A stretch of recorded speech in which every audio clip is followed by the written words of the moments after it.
शीश महल की चमक, पुजारियों ग्रंथियों पर लपक झपक और पूर्वांचल पर पूरी तरीके से झड़प। इसके बीच में अब आ गया है शराब का सुरूर। और ये सुरूर वो हल्का हल्का वाला सुरूर नहीं है, ये थोड़ा नशेबाजी के बाद जब आदमी नालियों में लौट रहा होता ना, सड़कों पर जो है अपना पुरुषार्थ दिखा रहा होता है, उस तरीके से सियासी मुद्दे में अब सीएजी की रिपोर्ट के बाद एक खुलासा जो आया है, इसने अरविंद केजरीवाल के लिए और ज्यादा दिक्कत पैदा कर दी है। अभी तक ये कहा जा रहा था कि सीएजी की कौन सी रिपोर्ट कहां आई है, तो ये रिपोर्ट भी लीक हो गई। और जब रिपोर्ट आई है तो 2025 के विधानसभा चुनाव में 2026 करोड़ रुपए का शराब घोटाला, मतलब दिल्ली का 2026 करोड़ रुपए पी गए लोग। ये आप लोग कौन थे, इस पर जरा करते हैं बात। यहां ध्यान देने वाली बात है कि दिल्ली के मुख्यमंत्री अरविंद केजरीवाल, उप मुख्यमंत्री मनीष सिसोदिया, मंत्री सत्येंद्र जैन और अरविंद केजरीवाल के राइट हैंड नायर, इनके अलावा फेरिस्त थोड़ा लंबी है, साउथ तक जाता है मामला। तेलंगाना के पूर्व मुख्यमंत्री केसीआर की बेटी कविता और तमाम नाम हैं इसके साथ में।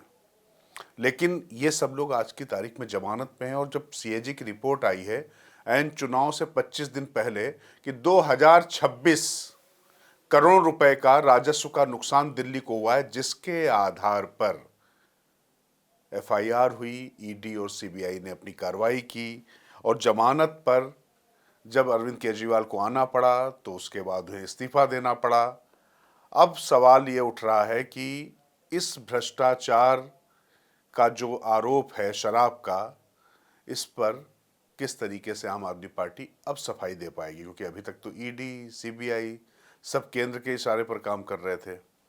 अब जो शराब घोटाले पर सीएजी की रिपोर्ट आई है, वैसे शीश महल पर भी सीएजी की रिपोर्ट आ चुकी है, उसको उन्होंने मानने से इनकार कर दिया है, चूंकि लीक रिपोर्ट थी। अभी विधानसभा के पटल पर दोनों रिपोर्ट रखी जानी है।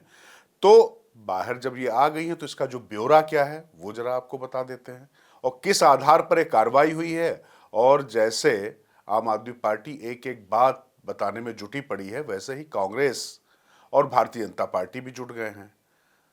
संदीप दीक्षित ने तो अरविंद केजरीवाल के जो पूरे जो चिट्ठे थे सब जनता के सामने पॉइंट दर पॉइंट बिंदुवार रख दिए, तो संदीप दीक्षित को भाजपा का बता दिया गया। लेकिन अब जब सीएजी की रिपोर्ट आई है तो इसमें क्या क्या कहा गया है, क्या क्या आधार है, तो जरा तथ्य का मामला है तो आपको देख के बता देता हूँ कि इसमें किस तरीके से चीज़ें हैं। जब सीएजी की रिपोर्ट जो है ये आई है, भारत सरकार के जो है उस पर आई है, और इसमें 2021 में जो नई शराब नीति लागू की गई थी उसको लेकर साफ साफ कहा गया है कि डिप्टी चीफ मिनिस्टर यानी मनीष सिसोदिया जिस ग्रुप ऑफ मिनिस्टर्स की अगुवाई कर रहे थे, उसने जो एक्सपर्ट पैनल ने जो रिपोर्ट दी थी उसको खारिज कर दिया था और कैबिनेट नीति को मंजूरी दे दी थी। और कई अहम फैसलों पर तब के उपराज्यपाल अनिल बैजल हुआ करते थे, उनकी मंजूरी भी नहीं ली गई थी और शिकायतों के बावजूद सभी को नीलामी लगाने की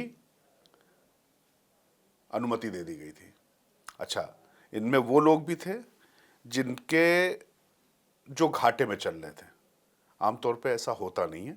और ये शराब नीति जो वापस ली गई तो वो वापस लेने पर भी सवाल खड़े हो कि भाई बिना कैबिनेट के अनुमोदन कैसे ले लिए। अब सीएजी रिपोर्ट में जो प्रमुख बिंदु कहे गए हैं वो क्या है। आप सरकार ने नई शराब नीति जो रद्द की उसके फैसले में ना कैबिनेट की मंजूरी ली और ना ही उपराज्यपाल से राय मांगी। और तो और कोविड के जो पूरे रेस्ट्रिक्शंस लगे हुए थे उसमें जो एक लाइसेंस शुल्क होता है, तमाम जो लिकर शॉप्स होती हैं, दुकानों के लाइसेंस बांटे गए थे, वो लाइसेंस धारियों को 144 करोड़ रुपए की रेवड़ी उस समय बांट दी गई थी। आजकल रेवड़ी की चर्चा बहुत चल रही ना कि आपको तो 1,000 रुपए और कुछ पैसों की बात हो रही है, लेकिन 144 करोड़ रुपए की जो शराब वाले जो रिटेलर थे, चूंकि खुद दी गई थी पॉलिसी, तो उनको बांट दी गई। और जिन वार्ड में शराब खोलने की अनुमति नहीं थी वहां भी शराब की दुकान के लाइसेंस बांटे गए और ये फैसला भी उपराज्यपाल की मंजूरी के बिना लिया गया। अब इसके बाद जो स्वास्थ्य मंत्री हैं और जो राष्ट्रीय अध्यक्ष हैं अभी भी भारतीय जनता पार्टी के कार्यवाहक, वो शराबबंदी पर सीएजी रिपोर्ट ने अरविंद केजरीवाल और आम आदमी पार्टी की पोल खोल दी है। नीति बनाते समय जानबूझकर की गई चूक से सरकार को 2026 करोड़ रुपए का नुकसान हुआ, ये उन्होंने कहा।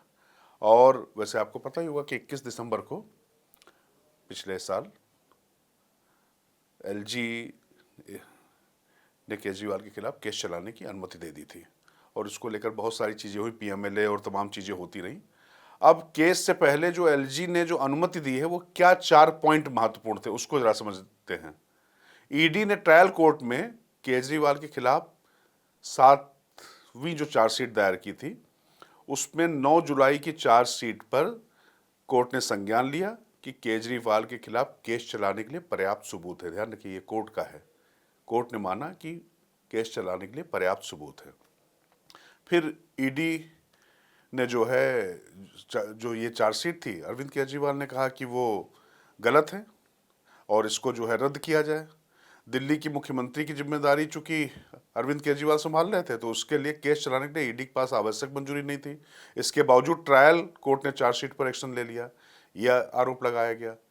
खैर, हाई कोर्ट से यह मांग खारिज हुई, सुप्रीम कोर्ट ने इसको स्वीकार कर लिया। इसके बाद सुप्रीम कोर्ट ने 6 नवंबर को फैसला सुनाया और कहा कि पब्लिक सर्वेंट पर सरकार की अनुमति के बिना मनी लॉन्ड्रिंग के तहत केस नहीं चलाया जा सकता। यह नियम सीबीआई और स्टेट पुलिस पर भी लागू होगा। इसके बाद ईडी ने राज्यपाल से इजाजत मांगी, वो इजाजत मिल गई, तब जाके उनके ऊपर ये सब चीज़ें चली। खैर, ये सब तो जो कार्रवाई में आपको इसलिए बता रहा था क्या क्या हो चुका है, लेकिन आप समझिए कि ऐन चुनाव के वक्त में जब पूर्वांचल के लोगों पर सीधा सीधा आरोप अरविंद केजरीवाल ने लगा दिया कि भाजपा वाले यूपी और बिहार के लोगों को यहाँ पर लाकर वोट बना और कटवा रहे हैं, जबकि भाजपा ने इनके ऊपर और उल्टा आरोप लगा दिया है और कहा कि वो राष्ट्रीय सुरक्षा के साथ में कैसे खिलवाड़ कर रहे हैं। सुधांशु त्रिवेदी ने इस पर बाकायदा प्रेस कॉन्फ्रेंस करते हुए कैसे बांग्लादेशियों के अवैध वोट जो बनवाने की जो बात आई है वो उसके कागजात दिखाए हैं और उस पर बात की है। तो कुल मिलाकर इन सबके बीच में भ्रष्टाचार का जो मुद्दा था, शराब घोटाले पर सीएजी की रिपोर्ट आ चुकी है और इसके बाद अब शीश महल को लेकर भी आम आदमी पार्टी की तरफ से पूछा रहा था कि सीएजी की रिपोर्ट है कहाँ, तो वो भी जल्द ही आपको दिखाई पड़ जाएगी। कुल मिला के भ्रष्टाचार के मुद्दे पर तो केजरीवाल कहीं मुंह दिखाने लायक नहीं रहेंगे, उनकी टीम दिखाने लायक नहीं रहेगी। सब जेल से होकर आए हैं, जमानत पर छूट कर चुनाव लड़ रहे हैं। ऐसी स्थिति में जब ये रिपोर्ट पुख्ता करी और 2000 करोड़ रुपए से ज़्यादा का राजस्व का नुकसान दिल्ली सरकार को जो हुआ है, ये सवालों के जवाब इतनी आसानी से पीछा नहीं छोड़ने वाले हैं। तो आपको ये रिपोर्ट कैसी लगी जरूर बताएं और देखते रहिए बुलंदबाहर टीवी, ताकत आपकी।